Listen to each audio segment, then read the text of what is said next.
салом алейкум, хуш омадед ба канали Ширин Ибронова. ва ман дар видеои пештарам дар бораи кушодани поштаи электронӣ як видео кардам, ба ҳамагон фиристодам, падилица кардам ва ҳатто хоҳиш кардам ки нафароне ки дар ютуб дар канали ман анамун видеоро мебинед, лайк монед, падилица кунед, то ки ба дигарон рава, дигарон истифода баранд. Аксарияти онҳо фиристондан ба дигаро, ҳатто дигар инсонҳо ба ман раҳмат гуфтанд ки онҳо дида истифода мебаранд, яъне аризаҳои худро пешниҳод мекунам. ва ман ваъда додам ки ба тамоми мақомотҳои Русия ё Тоҷикистон чӣ хел мактуб, ариза, шикоят пешниҳод мекунед ба воситаи телефони мобилӣ ё ки дар хонат ба воситаи компютер, яъне ки ба ҷое намеравед, ба пошта намеравед, нишаста дар ҳамон хона менависед. Аксарияти инсонҳо интернетро хуб истифода мебаранд ва медонанд ва поштаи электронӣ доранд ва сарфаҳми кор мераванд. Аксарияти онҳо телефонҳои мобилӣ қимат дар даст доранд, аммо сарфам намераванд ки аз ҳамон телефон ҳам ба тамоми ҷо мурочиат карда мешавад. Дар ҷои нишаст, дар хона нишаста мурочиат карда мешавад. Пеш аз ҳама забонро ёд гиред. Забонро ёд гиред, дар ҳама маврид, дар кадом давлате бошед, метавонед ба тамоми мақомоти ҳамон давлат дар хона нишаста мурочиат кунед.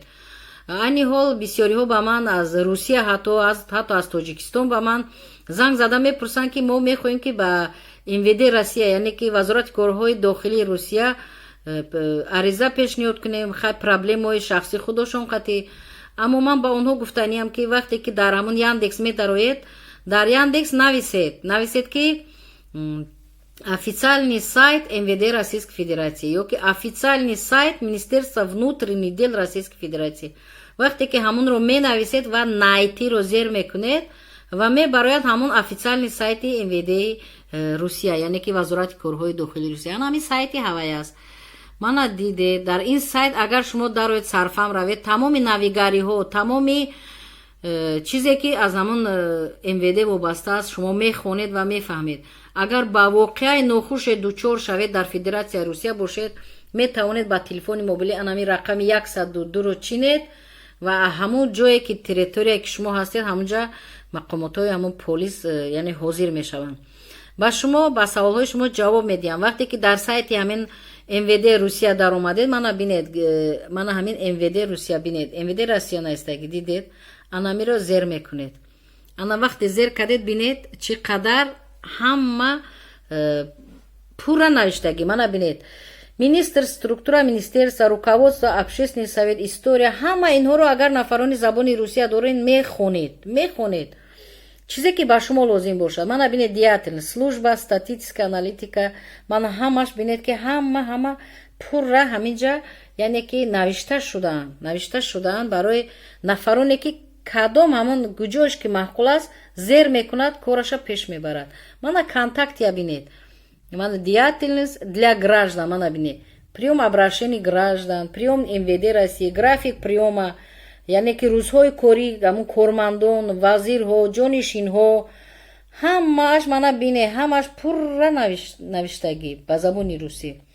мана вақте ки шумо мебинед контактиро бинед, справочная МВД, ҳатто ҳама телефонҳо аст, горячая линия, дидед, горячая линия, яъне телефонҳои ҳамон горячая линия, мана бинед пресс-центр МВД, образовательный, медицинский, ана бинед ҳама приём органов государственной власти, ҳамаш ҳаст контакте. ҳар яке ҳамин дароед, агар телефони дилхоҳ ки кадом шуъба ба шумо дар кор аст, телефонаша меёбед. ба воситаи телефон метавонед ки саволҳои худро диҳед. ғайри мана онлайн сервис дидед, приём обращений мана граждан организация, мана ҳамаш наистаги, внимание, розыск, поиск детей, мана бинед ҳамаш пурра навиштаги. дар Россия бисёр вақт кӯдакони ноболиғ гум мешаванд ва савол медиҳанд ки мо чӣ кор кунем, ба куҷо муроҷиат кунем. вақте ки ҳамин саҳифаи ҳамин МВД Россия медароед, ҳамаш ҳаст. рӯзҳои қабул, киҳо қабул мекунанд, кадом яъне адел обше, кадом шуъба, яъне ки рақами тамоми ҳамин шуъбаҳо, ҳатто телефонҳо ҳастанд. барои ҳамин бояд ки пеш аз ҳама ҳар як инсон ба ҳамин саҳифаи ҳамин МВД мисол дарояд, пурра метавонад ки аз худ чизеро кунад. Зиёд нафарон ба ман савол додан ки ҳамин госпрограмма переселенц аз куҷо фаҳмем, дар борааш каме масалан рӯшанӣ меандохтед. албатта ман вақту имконият надорам ки ба ҳар як инсон шишта фаҳмонам, уҳдадорам нестам ва ҳаминро фақат ман мефаҳмонам ки мана бинед вақте дар саҳифаи ҳамон МВД ки дар омадед госпрограмма зер мекунед, мана госпрограмма зер кардед, мана бинед ҳамин госпрограмма ҳозир мебинем ки дар ҳамин мешавад. ана ёфтем, ана бинед государственная программа по содействию добровольному переселению в Российской Федерации. Дидед соотечественников. ана ҳамина ки зер кардед, ман ҳамина ки зер кардед ҳамаш меброяд дар ҳамин компютер ё ки дар ҳамон телефонҳои мобилӣ ки ҳама ҳозир доред. ана бинед ҳамаш навиштагӣ.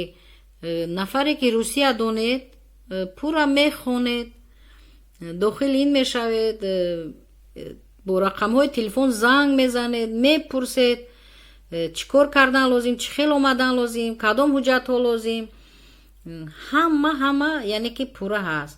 мана бинед дар ин разделаш мана бинед масалан приём обращение ҳаст, дидед ғайри мана бинед тамоми агар ягон ҷинояткори вазнинро агар бинед метавонед ки занг занед ва хабар диҳед. ғайри ин бинед государственные услуги, яъне ки хизматҳои давлатӣ. мана вопрос о миграции, дидед вопрос о миграции метавонед ки бисёртар ба муҳоҷирон дахл дорад.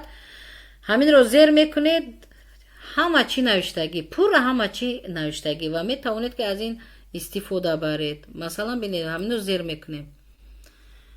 мана бинед ки главное управление по вопросам миграции. мана дидед начальник главного управления по вопросам миграции генерал-лейтенант полиция Казакова Валентина Львовна. мана амин инсон. нафароне ки русиро хуб медонед, истифода баред ва тамоми чиз дар ҳамин саҳифаи яъне официальный сайти МВД ҳаст, метавонед истифода баред. ва нафароне ки русиро хуб намефаҳманд, метавонед ба нафароне ки русия хуб мефаҳманд мурочиат кунед, ба шумо фаҳмонанд ва шумо баъзеят фаромӯш насозед ки анами телефонҳои мобилӣ ҳозира баъзеаш автоматически забони русиро перевод мекунанд. он ҷо ҳаст забони англисӣ, русӣ, тоҷикӣ. метавонед ки тоҷикиро зер кунед ва ҳамон пурра ҳамон чизе ки ба шумо дар кор аст ба забони тоҷикӣ аз ҳамон фаҳмеду ёд гиред. ба шумо фаҳмондам амин саҳифаи МВД Россияра. дар ин саҳифа метавонед ки касеро гум карда бошед муроҷиат кунед. дар ин саҳифа метавонед ки касе ҳуқуқи шуморо поймол кард аз болои кадом ҳамон мақомоти полисие ки дар кадом шаҳру вилоят ҳастед метавонед шикоят баред. тамоми телефонҳо ҳаст, тамоми рақамҳои телефон дар анами сайт ҳастааст. барои ҳамин истифода баред ва ба дигарон низ расонед. ва ҳамин видеои манро медидагиё мебинам ҳазорҳо просмотр мешавад, аммо лайк умуман кам аст. ҳамон лайк мондан ба фикрам ягон мушкилие надорад. мақсади лайк мондан вақте шумо лайк мемонед дигар нафар ҳамонам мебинад. ман медонам ки ин видео фақат ба тоҷико дар кор аст, ба забони тоҷикӣ ман ҳарф зада истодам, фақат ба ҳамон ҳамватанону миллати мо дар кор аст.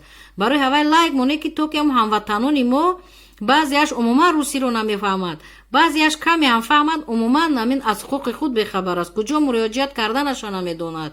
бовар кунед, барои ҳамин лайк монед то ки ҳамватанони мо бинанд, истифода баранд, дар интернет медароянд аз корҳои бефоида, аз ҳамон каналҳое ки ба онҳо ягон фоида намеорад дар ютуб тамошо мекунанд, миллионҳо просмотр, аз он дида дароянд барои худ як чизи фоиданокро бинанд, нависанд, ёд гиранд, ҳуқуқҳои худро донанд, ҳуқуқҳои ҳамватанои худро ҳимоя кунанд, хешу наздикони худро дар ҳамин ҷо ҳимоя кунанд ва юрист накобану саволҳо надиҳану сарсону саргардон нашаванд.